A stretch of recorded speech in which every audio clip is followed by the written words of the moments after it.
জীবনে চলার পথে মানুষের থেকে অবহেলা, ব্যর্থতা এই সব কিছুরই কিন্তু প্রয়োজন আছে। কেননা এগুলো থেকে শিক্ষা নিয়েই কিন্তু মানুষ প্রতিজ্ঞাবদ্ধ হয়ে সফলতার পিছনে এগিয়ে চলে। হ্যালো ফ্রেন্ডস, আমি তৃপ্তি আছি আপনাদের সঙ্গে বগুড়া থেকে। বাংলাদেশি ব্লগার তৃপ্তি চ্যানেলে সবাইকে স্বাগত জানাচ্ছি নতুন একটি লাইফস্টাইল ব্লগ ভিডিও দেখার জন্য। আশা করছি যে যেখানেই আছেন ভালো আছেন, সুস্থ আছেন। আমার মনটা কেন জানি না একদমই ভালো লাগছে না। আর মন ভালো না থাকলে কিন্তু শরীরটাও একদমই ভালো থাকে না। মনের সঙ্গে শরীরের কিন্তু খুবই নিবিড় একটি সম্পর্ক রয়েছে। তাই শরীর ভালো থাকার জন্য কিন্তু মন ভালো থাকাটাও জরুরি। আর মনটা কেন ভালো লাগছে না সেটা হয়তো অনেকেই জানতে চাইবেন। তো পারিবারিক সব কিছু পরিস্থিতি প্লাস ইউটিউবিং, বাচ্চা কাচ্চা নিয়ে ব্যস্ততা, সব কিছু মিলিয়ে না কোথাও যেন শান্তি পাচ্ছি না। না ইউটিউবে ভিডিও দিয়ে ইউটিউবের সব কিছু দেখে শান্তি পাচ্ছি, না সাংসারিক বা বাইরের সব কিছু কোনোটাতেই না খুব একটা শান্তি পাচ্ছি না। সব কিছুর মধ্যে কেমন একটা অশান্তি আর একটা অনিশ্চয়তা কেমন একটা ফিল করছি। তো সব কিছুর মধ্যে থেকেই আপনাদের মাঝে আরেকটি নতুন ভিডিও শেয়ার করছি। সব কিছুর মধ্যে দিয়েও কিন্তু জীবনের নিজের গতিতে চলে যাবে। তো যাই হোক, ভিডিওর এই অংশে যে পার্টটা দেখতে পাচ্ছেন এটা হচ্ছে দুদিন আগে যে এসএসসি রেজাল্ট বেরোলো, সেই এসএসসি পরীক্ষার রেজাল্টের মিষ্টি। তো আমাদের বাড়ি থেকে একটা মেয়ে আর কি এসএসসি পরীক্ষা দিয়েছিল, তো ও গোল্ডেন এ প্লাস পেয়ে ভালো রেজাল্ট করেছে। তো তারই খুশিতে তার বাবা মা আর কি আমাদেরকে মিষ্টি দিয়ে গেছে। তো সবাই ওর জন্য আশীর্বাদ করবেন, ও যেন সামনে আরও ভালো কিছু করে একটি সুন্দর কেরিয়ার গড়ে তুলতে পারে। বাজার থেকে বাচ্চাদের জন্য কিছু নুডলস ও সাংসারিক কিছু বাজার এনেছিল, সেগুলো গুছিয়ে নিচ্ছি। অনেকে আছেন মাসে যেটা লাগে একবারে বাজার করেন, তো আমাদের ওইভাবে কখনো বাজার করা হয় না। একবারে অনেকটা করে নিয়ে আসা হয়, যে কয়দিন যায় তারপরে ফুরিয়ে গেলে আবার যখন যেটা লাগে তখন সেটা বললেই কিন্তু নিয়ে আসে। বাজার গোছাতে গোছাতে গত ভিডিওর একটি কমেন্ট পড়ে নিই। Lima sweet home BD channel থেকে আপু লিখেছেন, তোমার প্রথম দিকের বলা কথাগুলো শুনে কেন যেন হৃদয়ের কোথায় নাড়া দিয়ে গিয়েছে। দোয়া করি তোমার পরিবার নিয়ে সুস্থ থাকো, ভালো থাকো। মুরগির মাংস খড়ির চুলাতে রান্না করলে অনেক লোভনীয় লাগছিল।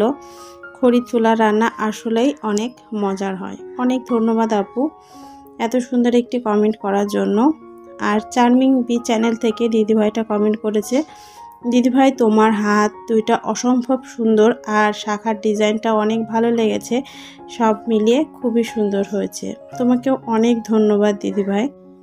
এছাড়াও সীমাস ব্লগ থেকে সীমা আপু কমেন্ট করেছেন, কেমন আছেন আপু? আমার আবার ল্যাটকা খিচুড়িটাই বেশি ভালো লাগে, খুব সুন্দর ব্লগ, মজার মজার খাবার আয়োজন। আর আমার প্রতিদিনের রূপা দিদিভাই প্রাঙ্গণে মোর চ্যানেল থেকে কমেন্ট করেছেন, হ্যাপি অ্যানিভার্সারি দিদিভাই, অন্তত আজকে দাদাভাইকে একটু দেখাতে পারতে আমাদেরকে। শাখা ও নোয়ার সৌন্দর্যটাই বেড়ে গেল, এত সুন্দর দুটি হাতের ছোঁয়ায়। সত্যি আজকের ভিডিওটা একেবারে অন্যরকম সুন্দর ছিল। এভাবে বেঁচে থাকুক পৃথিবীর সকল ভালোবাসা, ভালো থাকো, সুস্থ থাকো, সাফল্যে ভরে উঠুক তোমাদের সংসারের প্রতিটি কোণ। আসলে এরকম একটা কমেন্ট পেলে খুবই ভালো লাগে, ভিডিও করার আগ্রহটা বেড়ে যায় আর মন থেকে কিন্তু অনেকটা শান্তি পাওয়া যায়। আবার অন্যদিকে কালকের ভিডিওটা তৈরি করতে কিন্তু আমার অনেকটা পরিশ্রম হয়েছিল, কেননা ভিডিওটা একটু বড় ছিল আর সাজিয়ে গুছিয়ে একটু ভালোভাবে এডিটিং করে ভিডিও করতে গেলে কিন্তু অনেকটা পরিশ্রম হয়। কিন্তু সেই তুলনায় আমি যেভাবে আশা করেছিলাম সেই তুলনায় কিন্তু আমার ভিডিওতে একদমই ভিউজ আসেনি। তো এত কষ্ট করে একটা ভিডিও রেডি করে একটা ভিডিওর পিছনে কিন্তু আমার 2 দিন করে টাইম লাগে। একদিন ভিডিও করা, একদিন এডিটিং, আবার ছাড়তে সেটিং, সব কিছু মিলে আরও একদিন, মোটামুটি 2-3 দিন লাগে একটি ভিডিওর পিছনে। তারপরেও যদি এরকম ভিউজ না আসে এত ভালো ভিডিও মেক করে, তখন কিন্তু মনটা এমনিতেই ভেঙে যায়। আর সেখান থেকে মনে হয় যে দূর, এখানে যখন তেমন কোনো সফলতা নেই কেন এত কষ্ট করছি। কারণ আমরা যারা সাংসারিক কাজকর্ম দেখে ইউটিউবিং করি, সংসার করার পর কিন্তু সবার পিছনে সময় দেওয়ার পর নিজেদের যে রেস্ট নেওয়ার জন্য 1-2 ঘন্টা টাইম থাকে, সেই সময়টায় আমরা বিশ্রাম না নিয়ে কিন্তু এই ইউটিউবিংয়ের কাজটি করে থাকি। মানে সংসারের পাশাপাশি কিছু আর্নিং বা নিজের একটি পরিচিতি গড়ে তোলার জন্য। কিন্তু সেখানে যদি এত পরিশ্রমের পরে এই অবস্থা পাওয়া যায়, এই ফল পাওয়া যায়, তো সেখানে কিন্তু কাজ করার আগ্রহটা একেবারেই থাকে না। তো সেখান থেকেও কিন্তু মানসিকতাটা খুব একটা ভালো না, যার কারণে আপনাদের মাঝে কালকে আমি ভিডিও শেয়ার করতে চেয়েছিলাম বাট করিনি। আজকে মনটা ভালো না থাকা সত্ত্বেও চ্যানেলটাকে যেহেতু অনেক বেশি ভালোবেসে ফেলেছি, সেজন্য কিন্তু আর একটা নতুন ভিডিও আপনাদের মাঝে শেয়ার করছি। জানি না আপনাদের কেমন লাগবে, তো আশা করছি ভিডিওটি ভালো লাগবে। আর যদি ভিডিওর কোথাও একটু আমার কথা বা আমার কাজ আপনাদের ভালো লাগে, প্লিজ একটা লাইক করে দিবেন। নতুন হলে চ্যানেলটির সঙ্গে থাকবেন। আপনাদের সঙ্গে কথা বলতে বলতে অলরেডি কিন্তু দুপুরের রান্না শুরু করে দিয়েছি। আর আজকে দুপুরের রান্নাতে আমি অসম্ভব মজার দুটি নিরামিষ রেসিপি শেয়ার করব। আসলে গরমের মধ্যে এরকম নিরামিষ এই খাবারগুলো খেতে কিন্তু অনেক ভালো লাগে।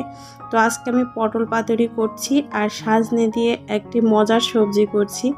তো আপনাদের সঙ্গে সেটাই কিছু কিছু অংশ শেয়ার করছি। আসলে সব সময় তো আপনাদের সঙ্গে মাছ, মাংস, পোলাও, বিরিয়ানি, খিচুড়ি এগুলাই শেয়ার করা হয়। তো আজকে ভাবলাম নিরামিষ দুটি রেসিপি শেয়ার করি, যেটি অসম্ভব মজার। তো এখানে তেল দিয়ে আমি হচ্ছে তেজপাতা আর পাঁচফোড়ন আর কাঁচামরিচ দিয়ে এই যে আলু আর পটল যে কেটে রেখেছিলাম এটা দিয়ে দেব। আর আগে আপনারা দেখতে পেয়েছেন হালকা একটু লবণ দিয়ে যে সাজনেটা হয় সেটা আমি একটু ভাপ দিয়ে নিয়েছি আর ওটা জল ঝরতে দিয়েছি। আর এখন এই সবজিটা দিয়ে হালকা একটু লবণ দিয়ে তারপর নেড়ে খুব সুন্দরভাবে ভেজে নেব। তো এখানে আপনাদের সঙ্গে আরেকটি টিপ শেয়ার করি। রান্নার সময় যদি এরকম মানে খন্তা রাখার জন্য কোনো স্পুন হোল্ডার নাও থাকে বাসায়, তো এরকম একটা ছোট প্লেটের উপর রাখলে কিন্তু চুলাটা নোংরা হয় না। আর এতে করে রান্নাঘর পরিষ্কার করতে কিন্তু অনেকটাই খাটনি কমে যায়। আর এদিক থেকে হচ্ছে আমি পটল পাতুরি করব, যার কারণে আমি হচ্ছে পটলগুলো দেখতেই পেয়েছেন কিভাবে মানে ছুলে কেটে নিয়েছি, যাতে পটলের মধ্যে মশলাগুলো খুব ভালোভাবে ঢোকে। আর একদম বেশি তেলে কিন্তু পটলগুলো খুব ভালোভাবে ভেজে নিতে হবে, যাতে করে ভাজাও হয়, ভিতরে সেদ্ধও হয়। আর যে তেল ছিল সেই তেলেই আর কি তেজপাতা আর 2টা কাঁচা লঙ্কা আর একটু জিরে ফোড়ন দিয়ে সরিষা, জিরা আর কাঁচা লঙ্কাটা যে বেটে রেখেছিলাম সেটা দিয়ে দিলাম। আর একটু হলুদ আর অল্প একটু ঝালের গুঁড়া দিয়ে জল দিয়ে গুলিয়ে নিয়ে মশলাটা একটু কষিয়ে নিয়ে তারপর এই যে ভেজে রেখেছিলাম পটলগুলো সেগুলো দিয়ে কষিয়ে নিচ্ছি। আর অবশ্যই এই রান্নাতে পরিমাণ মতো একটু চিনি ব্যবহার করতে হবে। তবে এই চিনি ব্যবহার করলে কিন্তু মোটেও খাবারটা মিষ্টি হবে না, কিন্তু চিনি ব্যবহার করলে এই রান্নাতে একটা খুব ভালো স্বাদ আসবে। তো নিরামিষ রান্নাতে কিন্তু একটু চিনি ব্যবহার করলে খাবারের টেস্ট বেড়ে যায়। আর এদিক থেকে যে সাজনে সবজিটা করছিলাম, তো সেখানে ওটা একটু ভাজা হয়ে গেলে সাজনেটা দিয়ে সাজনেটা ভেজে নিয়ে তার মধ্যে একটু জিরা বাটা দিয়ে দিলাম। তো আমি ওই রান্নাতে আজকে শুধু জিরা বাটাই ব্যবহার করব, কোনো প্রকার আদা ধনে কোনো কিছু ব্যবহার করব না। তো জিরা বাটাটা দিয়ে একটু নাড়াচাড়া করে একটু জল দিয়ে সবজিটার সঙ্গে মশলাটা খুব ভালো করে কষিয়ে নেব। আর এদিক থেকে আমার পটল পাতুরিটা হয়ে গেছে। তো দেখেই বুঝতে পারছেন যে কতটা ইয়ামি হয়েছে। গরম ভাতের সঙ্গে এটা যা লাগে, মানে আপনারা যদি বাসায় ট্রাই করেন তাহলেই বুঝতে পারবেন। অনেকেই হয়তো করেন, তো যারা করেন তো করেন, যারা করেন না একবার হলেও ট্রাই করবেন। আর এদিক থেকে এই সবজিটাও কষানো হয়ে গেছে। তো এখানে একটু পরিমাণ মতো চিনি দিয়ে তারপরে জল দিয়ে আমি আর কি ওটা রান্না হতে দেব ঝোলটা শুকিয়ে আসা পর্যন্ত। আর এদিক থেকে হচ্ছে রাইস কুকারে ভাতটা বসাবো। তো আজকে কি হয়েছে জানেন, মানে আমি এই যে রান্না করছি একের পর এক রান্না করছি, তো আমি যে ভাত বসাবো এটাই ভুলে গেছি। প্রথমে নর্মালি আমি রাইস কুকারে একটু গরম জল করে নিই রান্নার জন্য, তারপরে ভাতটা বসিয়ে দিই, তারপর হচ্ছে রান্না শুরু করি। তো আজকে ভিডিও করার চক করে কি হয়েছে, ভাতটাই বসাতে ভুলে গেছি। তো এখন আর কি চাল ধুয়ে এনে তারপরে এই যে চালটা দিয়ে রাইস কুকারে বসিয়ে দিলাম। খুব বেশি সময় লাগবে না, রাইস কুকারে কিন্তু ঝটপট ভাত হয়ে যায়। আর রাইস কুকারে এই সুবিধাটা আছে যে একদিক থেকে তরকারি হয় আর একদিক থেকে ভাতটাও কিন্তু ঝটপট হয়ে যায়। আর ওই তরকারিটা মোটামুটি ঝোলটা শুকিয়ে এসেছে, একটু মাখা মাখা ঝোল রাখবো। তো এই পর্যায়ে যে ভাজা জিরার গুঁড়া আছে সেটা দিয়ে তরকারিটা নামিয়ে নেব। তো এই তরকারিতে যে কুমড়া বড়ি আছে এটা ব্যবহার করলে আরও বেশি টেস্ট হয়। আর নামানোর আগে আমি একটু ঘি দিয়েছি, যেটা স্কিপ হয়ে গেছে। অবশ্যই একটু ঘি দিতে হবে কিন্তু। আর কুমড়া বড়ি থাকলে আপনারা অবশ্যই কুমড়া বড়ি দিবেন, আরও অনেক টেস্ট হয়। কিন্তু আমাদের কুমড়া বড়িটা ফুরিয়ে গেছে, যার কারণে দিতে পারিনি। তারপরেও কিন্তু অনেক স্বাদ হয়েছিল রান্নাগুলো। অবশ্যই কেউ কমেন্ট করতে ভুলবেন না আপনাদের কাছে আজকের রান্নাগুলো কেমন হয়েছে। আর এই পর্যায়ে গত ভিডিওর আরেকটি কমেন্ট করছি। ইরিন ডেইলি লাইফস্টাইল ব্লগ থেকে আপুটা কমেন্ট করেছেন, শুভেচ্ছা ও শুভকামনা দিদি, বিবাহবার্ষিকী সব মিলিয়ে ভালো সুন্দর হয়েছে। কানিজ ডেইলি ব্লগ চ্যানেল থেকে নতুন একটি আপু কমেন্ট করেছেন, অনেক অনেক শুভেচ্ছা ও শুভকামনা দিদি, শুভ বিবাহবার্ষিকী শুভ দিনে নতুন বন্ধু হলাম। তারপর tasty and tales with Salma আপু লিখেছেন, লাইক দিয়ে ভিডিওটি শুরু করলাম, পুরো ভিডিও জুড়ে সাথেই থাকবো, শুভ বিবাহবার্ষিকী। আর তোমার ওভেনটা কোন ব্র্যান্ডের একটু জানিও। তো আপু সরি, আজকের ভিডিওতে জানাতে পারলাম না, পরবর্তী ভিডিওতে ওভেনটা দেখিয়ে তোমাকে জানিয়ে দিব। এছাড়াও কোহিনুর কিচেন চ্যানেল থেকে আপুটা কমেন্ট করেছেন, হ্যাপি অ্যানিভার্সারি আপু। বাংলাদেশি ব্লগার নাসরিন চ্যানেল থেকে আমার প্রিয় আপু, লাইক দিয়ে শুরু করলাম, সেতু লিখেছেন হ্যাপি অ্যানিভার্সারি। এছাড়াও অনেকে কমেন্ট করেছেন, তার মধ্যে লিপি আপু যে সবসময় আমাদেরকে সুন্দর সুন্দর কমেন্ট করেছেন, আমাকে উইশ করেছেন। এছাড়াও আরও আমার ভিডিওতে মাই ডেইলি লাইফ উইথ কিচেনের শিশির আপু লিখেছেন, কথাগুলো খুব সুন্দর বললে, লাকড়ির চুলাতে রান্না অনেক মজার হয়, অর্থাৎ কাঠের চুলার কথা হয়তো উনি বলতে চেয়েছেন। সবাইকে নিয়ে ভালো থেকো, সুস্থ থেকো। তো আর একজন লাবণী দাস নামে আমার বান্ধবী লাবণী, উনি কমেন্ট করেছেন, তোমার বিবাহিত জীবন আরও সুন্দর সুখময় আনন্দে ভরে উঠুক এই কামনায় করি, ভিডিওটা ভালো লেগেছে। তো সবাইকে অসংখ্য অসংখ্য ধন্যবাদ এত এত সুন্দর কমেন্ট করে আমাকে উৎসাহিত করার জন্য। আশা করছি আজকের ভিডিওতেও সবাই আপনাদের মতামত জানাবেন। আর কমেন্ট পড়তে পড়তে কিন্তু ভিডিওর কথা অনেকটাই বলতে পারিনি, তো আপনারা হয়তো একটু হলেও বুঝতে পেরেছেন। তো দুপুরের খাওয়া দাওয়া শেষ করে আর কি আমরা সন্ধ্যার পর 8টা সাড়ে 8টার দিকে একটা বার্থডে পার্টির আমাদের নিমন্ত্রণ ছিল, সেখানে গিয়েছিলাম। তো এখানে হচ্ছে এই যে এই ছোট্ট বাবুটার জন্মদিন, ও হচ্ছে তোরার বান্ধবী অনিন্দিতা, ওর ছোট্ট ভাই।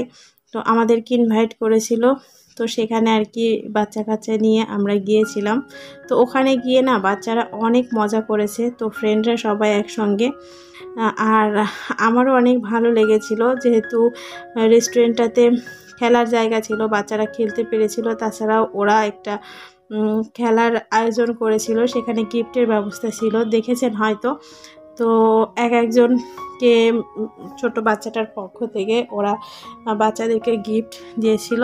তো একটু ঘোরাঘুরি, তারপর ছবি তোলা, কেক কাটার পর আমরা এখন সবাই ডিনার করতে বসেছি। তো এখানে খুব যে বাইরের লোকের আয়োজন ছিল এমন নয়, তোরার বান্ধবীদেররা আর তার মানে গার্জিয়ান আর কি, মায়েরা আর ওদের নিজস্ব কিছু লোকজন ছিল।